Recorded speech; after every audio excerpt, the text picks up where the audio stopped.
अस्सलामुअलैकुम वरहमतुल्लाहि वबरकातुहू। स्टूडेंट्स, आज हम एफएससी की फ़िज़िक्स का 5वां चैप्टर डिस्कस करेंगे, पार्ट 1 का।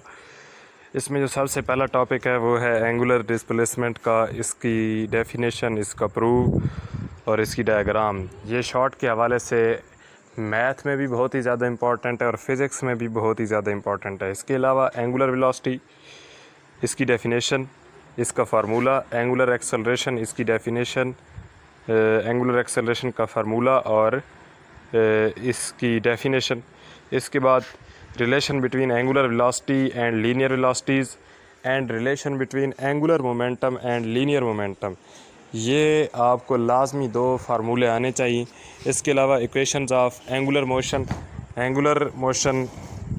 इक्वेशंस ऑफ एंगुलर मोशन क्या होती हैं, ठीक है, यानी एंगुलर मोशन के केस में इक्वेशंस ऑफ मोशन क्या होती हैं, ये आपको आनी चाहिए, ठीक है।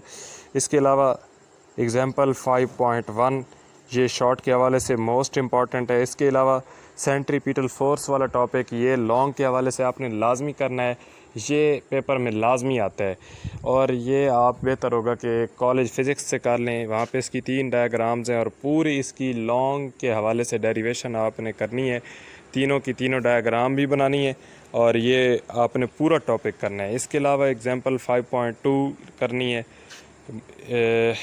और 5.3 करने की ज़रूरत नहीं है।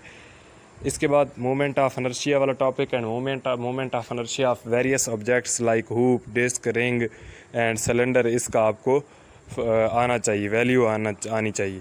इसके अलावा एंगुलर मोमेंटम की डेफिनेशन करनी है। इसके बाद आपने एग्जांपल 5.4 ये नहीं करनी, law of conservation of angular momentum ये आपने लाजमी करना है। इसके बाद रोटेशनल काइनेटिक एनर्जी, ये टॉपिक आपने लॉन्ग के हवाले से लाजमी करना है। और इसके बाद रियल एंड अपेरेंट वेट, ये करने की ज़रूरत नहीं है, अगर कर भी लें तो इतना ज़्यादा कोई मुश्किल नहीं है, ये आपने 9th क्लास में पढ़ा हुआ है वैसे। इसके बाद weightlessness in satellites and gravity free system, ये आपने इसकी सिर्फ डेफिनेशन करनी, बल्कि ये करने की ज़रूरत नहीं है। Weightlessness and in satellites and gravity free system, ये करने की ज़रूरत नहीं है। इसके बाद ऑर्बिटल वेलोसिटी, इसकी डेफिनेशन, इसका फार्मूला, ये आपने लाजमी करना है। और एग्जांपल 5.6 मोस्ट इम्पॉर्टेंट एग्जांपल है, ये आपने लाजमी करनी है। इसके अलावा आर्टिफिशियल ग्रेविटी, ये लॉन्ग के हवाले से आपने लाजमी करना है। इसके अलावा जियो स्टेशनरी ऑर्बिट, ये भी लॉन्ग के हवाले से करना है। कम्युनिकेशन सैटेलाइट्स, इसको थोड़ा सा आपने जस्ट पढ़ लेना है, इसमें से कभी कभी शॉर्ट आ जाता है, ठीक है, तो ये इतना ज़्यादा इंपॉर्टेंट नहीं है। इसके अलावा एग्जांपल 5.7 ये भी आपने लाजमी करनी है।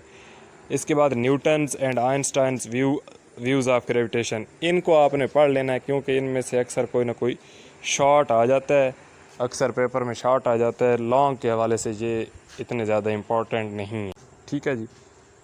तो अगर इसके अलावा अगर शॉर्ट क्वेश्चंस की बात करें तो वो आप लॉन्ग स्टेटमेंट्स वाले वो छोड़ दें और शॉर्ट स्टेटमेंट्स वाले वो कर लें। और न्यूमेरिकल्स के लिए भी यही फार्मूला है कि लॉन्ग स्टेटमेंट्स वाले न्यूमेरिकल छोड़ दें और शॉर्ट स्टेटमेंट्स वाले न्यूमेरिकल कर लें।